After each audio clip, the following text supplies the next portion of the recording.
బంగారం బ్యాంకులు ఇతర ప్రైవేటు సంస్థల్లో ఉన్న విడిపించి కొనబడును. కొమ్మూరి గోల్డ్ ఆంధ్ర మరియు తెలంగాణ.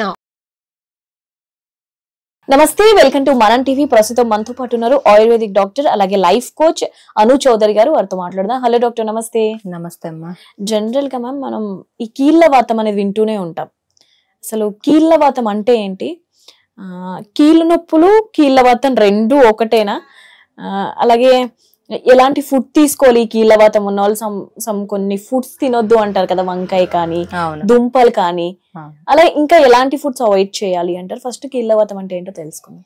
ఓకే, కీళ్ళవాతము అని అంటే మనం తీసుకునే ఫుడ్ అనేది కరెక్ట్ గా డైజెస్ట్ అవ్వకుండా మనం తీసుకునే ఫుడ్ లో వాతం చేసే ఔషధ గుణం అనేది ఉంటది.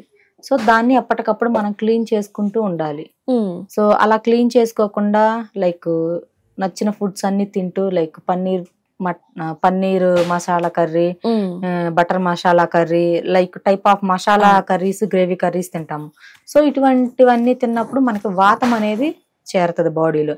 హెవీగా దుంప కూరలు తిన్నా సో అప్పుడు మనకి ఈ వాతం చేరుతుంది. ఈ వాతం అనేది ఎక్కువగా అయినప్పుడు మనకి ఈ కీళ్ళు అనేవి నొప్పులు పుడతా ఉంటాయి. సో కీళ్ల వాతానికి అండ్ కీళ్ల నొప్పులు రెండు ఒకటేనా అడిగారు. సో వాతం అనేది, ఆ కీళ్ల వాతం అనేది మనకి ఈ చేతులకి కాళ్ళకి చేరితేనే ఆ నొప్పులు అనేది ఉంటాయి. సో రెండిటికి రిలేషన్ ఉంది, రెండు ఒకటే. సో అయితే ఈ కీళ్ల నొప్పుల్ని ఆమవాతం అని కూడా అంటే మనం జనరల్ గా స్వెల్ చూస్తాము. నొప్పులు అంటే జనరల్ గా స్వెల్, సమ్ పీపుల్స్ కి స్వెల్ ఉంటది, సమ్ పీపుల్స్ కి ఎటువంటి స్వెల్ ఉండదు. లైక్ నార్మల్ గా బక్క చిక్కిపోయినట్లుగా సన్నగా ఉంటాయి ఫింగర్స్ అవన్నీ చూసుకుంటే. కొంతమందికి స్వెల్ అవుతూ ఉంటది, కొంతమందికి అది డిపెండ్స్ ఆన్ ఆ పర్సన్, ఆ పేషెంట్ బాడీని బట్టి. సో అయితే ఈ కీళ్లవాతాన్ని ఆమవాతం అని కూడా అంటారు. అండ్ ఇంకొకటి వచ్చేసి రొమటాయిడ్ ఆర్థరైటిక్ అని కూడా అంటారు దీన్నే. సో దీనికి నంబర్ ఆఫ్ నేమ్స్ అనేవి ఉన్నాయి ఈ కీళ్లవాతానికి. అయితే ఈ కీళ్లవాతం వచ్చింది అని అనుకున్నప్పుడు ఫస్ట్ వీళ్ళకి స్టార్టింగ్ ఓన్లీ కాళ్ళు, చేతులు, వేళ్ళు ఇవన్నీ బాగా హెవీ పెయిన్స్ ఉంటాయి. అండ్ డే బై డే వీళ్ళు ఈ వాతాన్ని తగ్గించుకోకుండా అలానే ఉండిపోయారు అనుకోండి, దాన్ని పట్టించుకోకుండా ఉంటే మన బాడీ పెయిన్స్ కూడా స్టార్ట్ అవుతాయి. బాడీ పెయిన్స్ తో పాటు ఇంకా joint pains, number of pains అనేవి ఇంకా బాడీ మొత్తం వీళ్ళకి స్ప్రెడ్ అయిపోతూ ఉంటాయి. సో అలాంటప్పుడు మనం మన బాడీలో ఉన్న వాతాన్ని ఎప్పటికప్పుడు తగ్గించుకుంటూ ఉండాలి. ఎక్కువగా మంచినీళ్లు తాగడం అండ్ మనం రోజువారీ ఆహారం లైక్ రెగ్యులర్ గా తీసుకునే ఫుడ్ మీల్స్ లో ఆఫ్టర్నూన్ లంచ్ కానీ నైట్ డిన్నర్ కానీ వీటిల్లో ఏదో ఒకటి మనకి డైజెషన్ ఫ్రీగా అయ్యే జ్యూసీ టైప్ లైక్ రసము, సాంబార్ ఇలాంటివి యాడ్ చేసుకుంటూ ఉండాలి. అండ్ దీనితో పాటు ఈ కీళ్లవాతం ఉన్న వాళ్ళు తినకూడనివి కొన్ని ఐటమ్స్ చెప్తాను. లైక్ గడ్డ పెరుగు. కొంతమంది బాగా గడ్డ పెరుగు వేసుకొని తింటారు ఈ పెయిన్స్ ఉన్న వాళ్ళు. సో ఈ గడ్డ పెరుగుని తినకుండా ఉండటం మంచిది, ఎందుకంటే కొంచెం డైజెషన్ అయ్యే ప్రాసెస్ అనేది స్లోగా ఉంటది కాబట్టి. పలచటి మజ్జిగ తాగమని చెప్తాను. అండ్ దుంప కూరలు లైక్ ఇప్పుడు పొటాటో అని నెంబర్ ఆఫ్ పీపుల్స్ కి పొటాటో ఫ్యాన్ ఉన్నారు. సో అందుకని కొంచెం ఈ దుంప కూరలు, పొటాటో ఏవైనా కూడా ఈ దుంప జాతికి చెందినవి తినకుండా మంచిది. అండ్ కొంతమంది వచ్చేసి నాన్ వెజ్ హెవీగా తింటారు. సో నాన్ వెజ్ తింటే no problem. Non veg 250 or 500 grams మనం తెచ్చుకుంటే దాంట్లో మినిమం 1 kg చెత్తంతా యాడ్ చేస్తారు. లైక్ మసాలాస్ అని type of masalas. Only ginger garlic paste వేసుకుంటే అదేమి మనకి ఎఫెక్ట్ అవ్వదు, ఇంకా మంచిదే మనకి డైజెషన్ కి. అలా కాకుండా ఏవేవో number of companies, number of brand masalas అనేవి యూజ్ చేస్తూ ఉంటారు. వీటి వల్ల ఏమవుతుంది అంటే ఆ డైజెషన్ అయ్యే ప్రాసెస్ అంతా కూడా లేట్ అయిపోయి మనకి వాతం లాగా చేరుతుంది, గ్యాస్ పట్టేస్తుంది.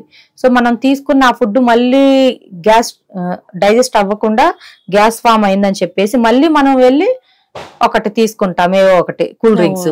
అంటే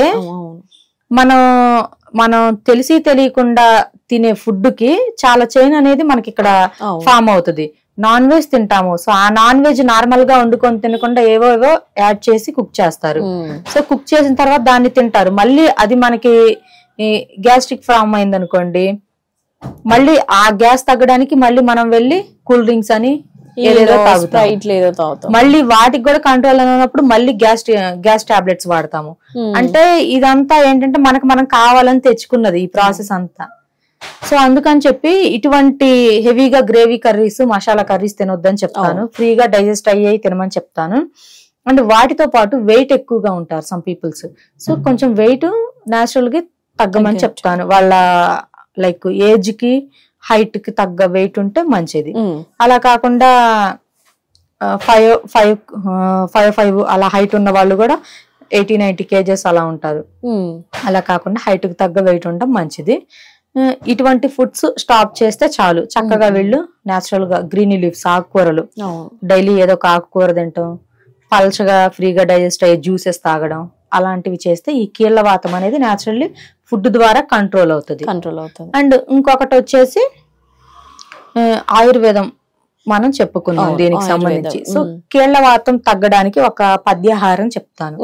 సో ఆ పద్యాహారం ఏంటి అని అంటే లైక్ అల్లం చిన్న చిన్న ముక్కలుగా కట్ చేసినవి కొన్ని, అండ్ పిప్పళ్ళ పౌడరు, అతి మధురం, అశ్వగంధ, తిప్పతీగ, చిత్రకం, చిత్రమూలం అని వినే ఉంటారు మీరు. సో ఇవన్నీ మనకి జనరల్ మార్కెట్ లో దొరుకుతాయి. సో ఇవన్నీ ఒక బౌల్ లో పెట్టేసేసుకొని అన్ని 100 grams తీసేసుకొని చక్కగా దీనికి మనకి ఇవి మొత్తం కూడా ఒక 500 grams వరకు అయినవి క్వాంటిటీ. ఒక 500 grams బెల్లం, తాటి బెల్లం, అది కూడా తాటి బెల్లం తీసేసుకొని మనం లైక్ పిండి వంటలు చేసుకునేటప్పుడు పాకంలో ఎలా పడతామో అలా పాకంలా పట్టేసేసుకొని ఈ పౌడర్స్ అన్ని కూడా అందులో వేసేసి ఏవైతే మనం తీసుకున్నామో ఈ అల్లం ముక్కలు, పిప్పళ్ళ పౌడర్, ఇవన్నీ కూడా, సో ఇవన్నీ కూడా అందులో వేసేసి చక్కగా మనకి లైక్ చేతికి అంటుకునే వరకు ఉండలాగా అయ్యే వరకు తిప్పేసేసుకొని తరువాత ఉండలుగా చేసేసుకొని ఒక దాంట్లో పెట్టుకోవచ్చు. లేదంటే అదే పాకాన్ని ఒక బౌల్లో పెట్టుకొని స్పూన్ తో ఉదయం సాయంత్రం ఉదయం ఒక 2 tablespoons, ఈవినింగ్ ఒక 2 tablespoons తిన్నా కూడా మనకి కీళ్ళల్లో ఉన్న వాతం తగ్గుతుంది. దాంతో పాటు మనకి పేగుల్లో ఉన్నదంతా కూడా కొట్టుకుపోయి కాన్స్టిపేషన్ ప్రాబ్లం కూడా క్యూర్ అవుతుంది దీనికి. సో జనరల్ గా ఆయుర్వేదం అయితే ఇలా తగ్గించుకోవాలి అంటారు. అయితే మెడిసిన్స్ అంటూ అట్లా ఏముండవు మేడం? ఉంటాయి మెడిసిన్స్. సేమ్ మెడిసిన్స్ అంటే కూడా మనకి మూలికలతో తయారు చేసిన మెడిసిన్స్ ఇవి ఆయుర్వేదంలో. సో వీటికి హెవీగా ఉంటది కదా, అంటే ఫుడ్ ద్వారా తగ్గే ఛాన్సెస్ తక్కువ ఉంటాయి కదా. అవును. సో వాళ్ళకి మెడిసిన్, మన లైఫ్ స్టైల్ ని ఏదైనా కూడా ఏ మెడిసిన్ కి మన బాడీని మనం అలవాటు చేయకూడదు. అది నేచురల్ గానే మనం తీసుకునే ఆహారం తోటి మన లైఫ్ స్టైల్ తోటే కంట్రోల్ చేసుకోవాలి. అలా కాకుండా ఎప్పుడైతే మెడిసిన్ కి మన బాడీ అలవాటు పడిపోయిందో ఇంకా నెక్స్ట్ డే మనం చూడకపోయినా మన బాడీ చూస్తుంది ఖచ్చితంగా. సో నాకు ఆ పిల్ వేస్తావా లేదా అని.